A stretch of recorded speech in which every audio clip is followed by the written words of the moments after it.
Myanmar से Thailand तक भूकंप से तबाही, अब तक 700 से ज्यादा लोगों की मौत। भारत ने बढ़ाया मदद का हाथ। शुक्रवार को म्यांमार में एक शक्तिशाली भूकंप ने भारी तबाही मचाई है, जिससे 694 लोगों की मौत हो गई है और सैकड़ों घायल हो गए हैं। भूकंप का केंद्र मांडले के पास था और इससे म्यांमार सहित थाईलैंड के बैंकॉक में भी नुकसान पहुंचाया। बैंकॉक में एक निर्माणाधीन इमारत गिरने से 6 लोगों की मौत हो गई और कई लोग घायल हुए हैं। भूकंप की तीव्रता 7.7 मापी गई और इसके बाद कई ऑक्टर शॉक्स आए, जिनमें से एक तीव्रता 6.4 थी। म्यांमार के सैन्य शासन ने आधिकारिक तौर पर 694 मौतें और 730 घायलों की पुष्टि की। म्यांमार में भारत के अलावा चीन और रूस ने भी मदद भेजी है।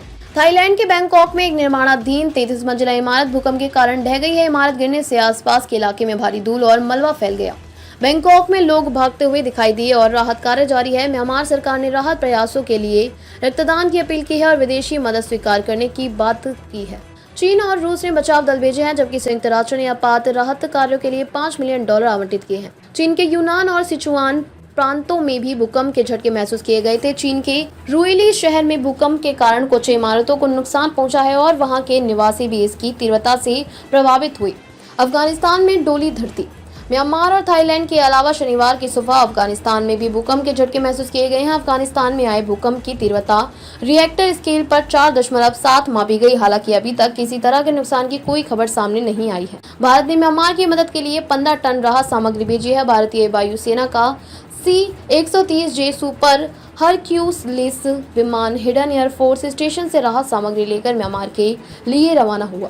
भारत के पड़ोसी देश म्यांमार में शुक्रवार को भयानक भूकंप आया। भूकंप की तीव्रता 7.7 थी, जो कि काफी तेज था। इन झटकों से कई बिल्डिंग ढह गईं और लोग दहशत में आ गए। भूकंप में कम से कम 694 से ज्यादा लोगों की मौत हो चुकी है और 1670 से ज्यादा लोग घायल हुए हैं। हालांकि मरने वालों की संख्या और अधिक होने की आशंका जताई जा रही है। जुटा प्रमुख मिन ऑन्ग हाइंग ने एक वीडियो स्पीच में कहा कि मैंने राहत प्रयासों के लिए अंतर्राष्ट्रीय समर्थन का अनुरोध किया है। म्यांमार में शुक्रवार को दोपहर 7.7 तीव्रता का भूकंप आया था। इस भूकंप का केंद्र म्यांमार के दूसरे सबसे बड़े शहर मांडले के पास था। इसी के बाद करीब 11 मिनट बाद 6.4 तीव्रता का जोरदार झटका आया।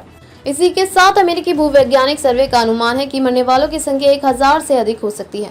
म्यांमार के सैन्य जुटा नेता जनरल मिन ऑन्ग होइंग ने और अधिक मौतों और हताहतों की चेतावनी दी है। साथ ही उन्होंने किसी भी देश के मदद और दान देने के लिए आमंत्रित किया, जबकि मेजर जनरल जो मिन तुन ने बताया कि नेपिडी, मॉडले और शांगांग शहर में अस्पताल घायलों से भरे हुए थे। थाईलैंड में बैंकॉक के चाटुचक बाजार के पास 33 मंजिला निर्माणाधीन इमारत ढह गई। इमारत के ढहने का वीडियो भी तेजी से वायरल हो रही है। इमारत के ढहने के बाद बचाव कर्मी मलबे की ओर दौड़े और घायल लोगों को फौरन अस्पताल ले जाया गया। म्यांमार के भूकंप के बाद राहत अभियान शुरू किया जा चुका है। संयुक्त राष्ट्र महासचिव एंटोनियो गुटेरेस ने घोषणा की कि संयुक्त राष्ट्र जरूरतमंदों लोगों की सहायता के लिए दक्षिण पूर्व एशिया में जुट रहा है। राहत के लिए $5 मिलियन आवंटित किए गए हैं। अमेरिकी राष्ट्रपति डोनाल्ड ट्रंप ने कहा कि म्यांमार में अधिकारियों से बात की है और पुष्टि की है कि उनका प्रशासन देश को सहायता देगा।